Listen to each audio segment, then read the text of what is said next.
supporters, fans de foot, je suis de retour. Si vous n'avez pas vu la vidéo que je viens de tourner sur les quarts de finale de la Champions, hop hop hop, on va pas ruer mes mères dans les brancards, on enchaîne avec les quarts de finale de la Ligue Europa. Le temps de ranger les cartons avec un football, quand je les jette par dessus, on s'en balai, je suis chez moi, de toute façon, c'est comme ça que ça se passe. Feyenoord AS Roma.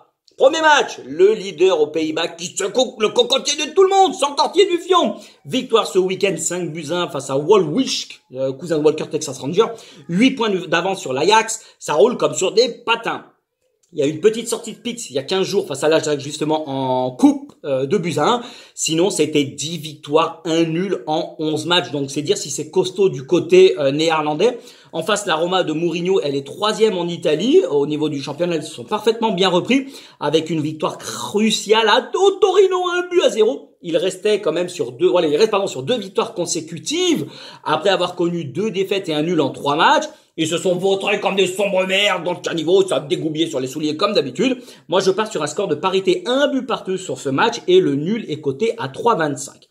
Oh, une très belle affiche, c'est ça qu'on aime. Man U Séville. Les côtés pour ce quart de finale de la Ligue Europa. Les Anglais, c'est 5 victoires sur leurs 7 derniers matchs. Un nul, une défaite à Newcastle, on l'a vu là il y a 15 jours. C'est la semaine dernière, pardon. C'est loin d'être un troupeau de cons, préfère vous le dire sur le pré. Et Erik ten Hag, il a parfaitement redressé la barre de ce club qui était vraiment dans la sauce. 4e en première ligue à la lutte avec Newcastle et Tottenham pour la dernière place, enfin pour le podium, et voilà, et la dernière place qualificative en Champions.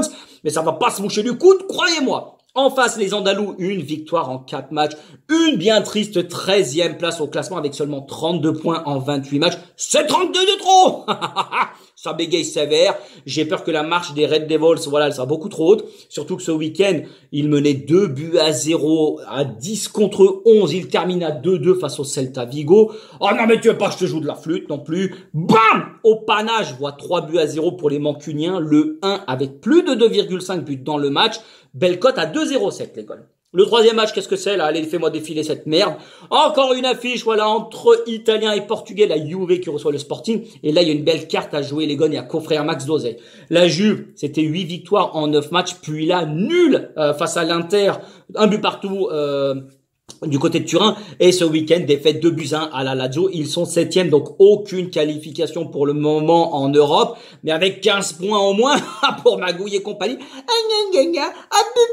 Ça sert à rien de geindre. Vous avez pris, voilà, c'est comme ça que ça se passe. Vous avez tenté de magouiller, vous êtes fait choper, ça arrive à tout le monde. Le Sporting, eux, ils sont 4e, en Liga Sagres, très loin de leur rival le Benfica qui est leader, 14 points. Ils sont même à 5 points de Braga qui occupe la dernière place qualificative au niveau du championnat. Donc attention, mais ils viennent d'éliminer Arsenal au tour précédent, faut pas l'oublier. Et depuis 7 matchs, il y a 5 victoires, nulle, suivez mes petits doigts bien évidemment. Donc Kesako, c'est une victoire, oui, ce week-end qu'ils ont fait Cocorico. Qu'est-ce que ça va donner chez la vieille dame? Un match nul! Un partout pour le score, une belle cote. Le nul est à 3,55.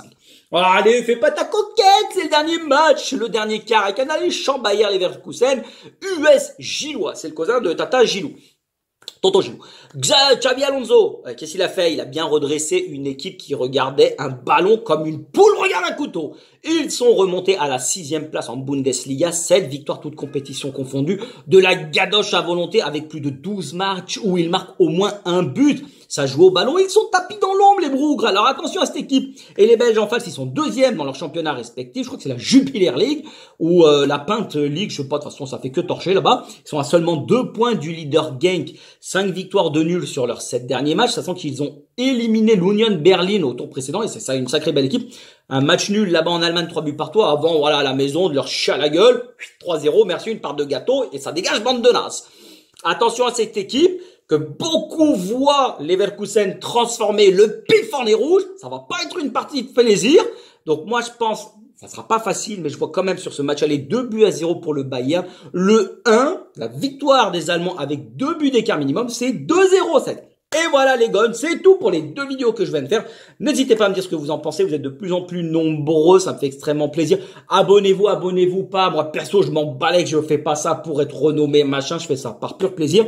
Vous me dites ce que vous en pensez. On se retrouve d'ici fin de semaine, bah voilà, pour préparer les matchs du week-end. D'ici là, portez-vous bien. Je peux vous le dire que la santé, c'est extrêmement important et c'est tout ce que je peux vous souhaiter. C'est le moindre mal. Allez les gones, passez une belle journée. Sortez les pilons, les gones, allez vous balader, vous commencez à m'emmerder. Et j'espère que vous n'allez pas manger trop d'œufs parce que je peux vous dire qu'attention, il y a des kilos en trop. Va falloir marcher, hein. Faut éliminer tout ça. Attention, non, mais ça va partir là, quand ça m'emmerder cela.